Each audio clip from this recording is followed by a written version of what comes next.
Every day, we travel through our familiar world. Yet how often do we stop to think about what's beneath the surface? What might lie just a few feet underground, or even a few hundred feet beneath us? This is a story about another side of our world, a place that's hidden from our senses, but forms the foundation for everything around us. You're about to pull back the curtain and get a glimpse of what lies beneath the world we know. This is Howe Caverns, the coolest underground experience in the northeastern United States. It's an amazing place. A limestone cavern more than a mile long and descending 156 feet underground. Howe Caverns offers a one-of-a-kind adventure inside the earth to a world you won't find in any video game. The guided tour of Howe Caverns covers more than a half-mile of underground passages, including narrow twisting corridors, sweeping galleries, and mysterious grottos.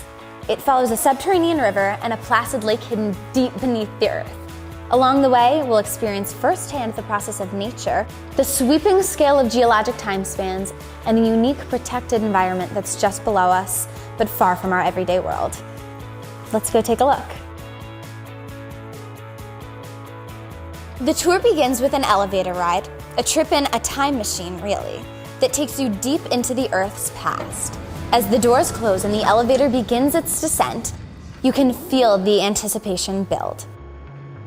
10 seconds pass, 20 seconds, and you start to appreciate how far 156 feet underground really is. After more than 30 seconds, the elevator clanks to a stop, 15 stories below the visitor's center. The door opens, and you take your first breath in this unique environment.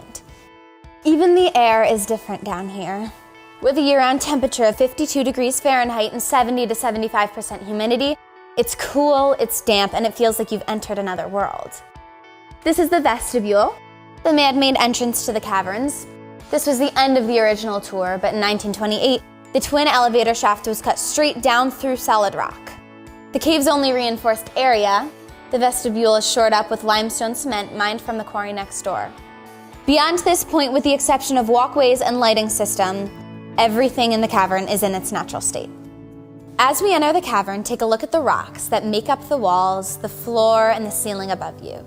The cave is carved out of limestone, laid down as sediment, and seashells on the floor of an ancient sea, millions of years ago. Layer upon layer, the sediment built up, hundreds of feet thick, gradually forming the distinct layers of bedrock that make up the cave walls. Then you realize there's a river right beside you. The river Styx, the subterranean stream that sculpted these amazing caverns. Beginning as groundwater at the surface, the river seeps into cracks in the limestone, slowly eroding the rock. Once flowing along the ceiling, the river etched deeper and deeper into the earth over millions of years, gradually shaping the spectacular passages, galleries, and grottos that lie ahead. Talk about your geologic time frames. The river is a constant 42 degrees Fahrenheit, cold, clear, and lifeless, except for an occasional minnow, salamander, or frog washed in when the water is high. The only other natural residents of the caverns are a few bats located at the far end of the cave. Bats are seldom seen on the tour as they tend to avoid the lights and people.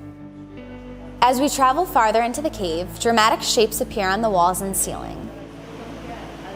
These are the signature formations of a limestone cavern, the features that have drawn visitors to Howe Caverns for more than 150 years. One of the most frequent asked questions is how old is the cave? And if you talk to 3 geologists, you'll get 3 different interpretations. It's just a hole in the limestone rock. We know the limestone was deposited over 400 million years ago when this area was covered by an ancient tropical sea. This sea was inhabited with simple forms of life that had protective shells made of calcium carbonate. As these creatures die, they settle on the ocean floor, become covered in silt, and it's compressed, forming the layers of limestone. Now the caverns is formed when groundwater basically is filtering through cracks in the rock, and the water is looking for the easiest way out to the valley floor. And the path that it took is the path that we lead our visitors today. The stalactites form when the water dripping down through the ground deposits the calcite on the ceiling, forming the stalactites. The excess water will drip from the stalactite onto the ground, where it builds up forming the stalagmites, and the remainder flows down the sidewall forming what we call flowstone. The different colors that you'll see in the calcite are from mineral impurities. You can see green, which represents copper. Reds and pink colors would be iron oxide. Yellow is sulfur. Blacks and grays are aluminum salts. And calcite in its purest form is translucent, actually. Every time I take a tour, I see something different in the cave. And I've been here for 40 years. Here's another of the cave's dramatic features, a jumble of massive boulders that partially obstructs the passage. Named the Rocky Mountains by the first explorers, this is the last rockfall in the caverns, an event that took place during the last ice age. More than 10,000 years ago, there was a glacier on the surface, nearly a mile thick. As the ice subsided, changes in temperature, humidity, and pressure caused these rocks to dislodge and fall from the ceiling. The boulders presented a challenging obstacle for the cave's first explorers and the early lantern-lit tours.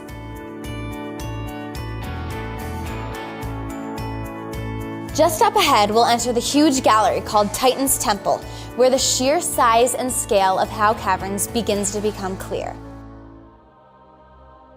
With ceilings that soar over 55 feet above the stream bed, Titan's Temple is the largest room in the cavern.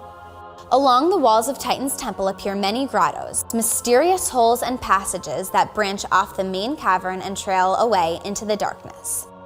The grottos were formed when the river was at that level. The water cut through the weaker pockets of limestone, creating deep depressions in the side walls. Titan's Temple features some of the cavern's largest and oldest calcite formations. The largest stalagmite in the caverns, the Chinese pagoda, is almost 12 feet tall, 4 feet in diameter, and represents many thousands of years of calcite growth. It was found in the stream bed, apparently knocked over by the falling boulders that formed the Rocky Mountains. We'll see the Witch of the Grottos, her profile formed by the hard edges of the limestone walls. And the Turtle, an inactive flowstone formation formed by a stream that flowed out of the side wall. It's used now by cavern staff as a water level guide. Two other formations found in the stream bed include a stalagmite aptly named the Leaning Tower of Pisa and a smaller stalactite called the Praying Hands. These formations show the natural beauty and amazing translucence of calcite. Along here, we'll see more of the cave's dramatic features, like the internal spring, an active flowstone formation that's still growing at a rate of 1 square inch per century. And the Bronze Room, another area with impressive stalactites and flowstone formations. This was the halfway point in Lester Howe's early tours, where visitors stopped for a much-needed rest and a boxed lunch. Their oil lamps left soot marks on the walls that are still visible more than 150 years later. And the giant formation, the cavern's largest flowstone structure, representing nearly 1 million years of calcite growth, as its name implies, it's big. This is the pipe organ and keyboard, a formation that combines stalactites, stalagmites, and flowstone. Early cave explorers broke off stalactites here to take as souvenirs, inadvertently creating holes in the calcite that created the keyboard of the organ. Now, when you hum certain notes underneath it, the pipe organ creates a deep resonating tone. Listen.